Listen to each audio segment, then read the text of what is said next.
जगह गील भेलै चीज दोनों भीज के कि भात जगह गील भेलै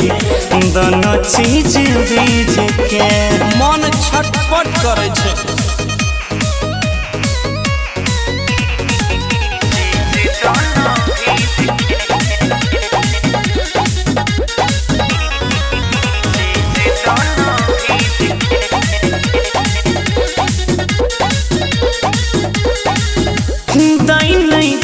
भाव रे बढ़ै छै तब रे छछनै छै पहिले मोर मानवा केतना विरह में जरियै कतेक बच्चा को धरियै करिए की जवानी के रे जतनवा बुझले गे दै नै छै भाव रे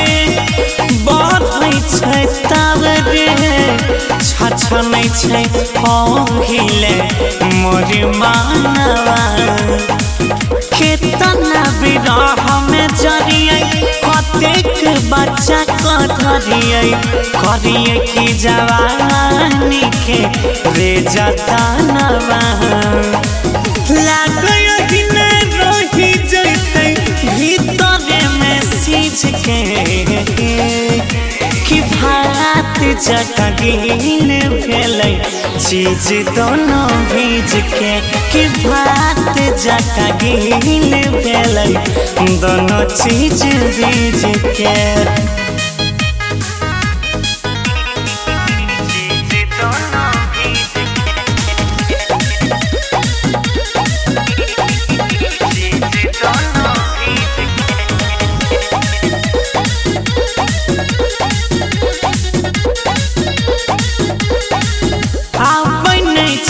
कही के रही जाइ छी सही के झूठ का दिलाबै हमरा ई दिलासा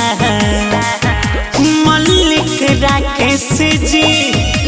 देखै नै फेस जी लटकल छै मुहावा पर रोज निराशा सब दिन उपासे सुतै छी। आबै नै छै कही के रही जाइ छी सही के झूठ का दिलाबै हमरा ई दिलासा मल्लिक राकेश जी देखै नै फेस जी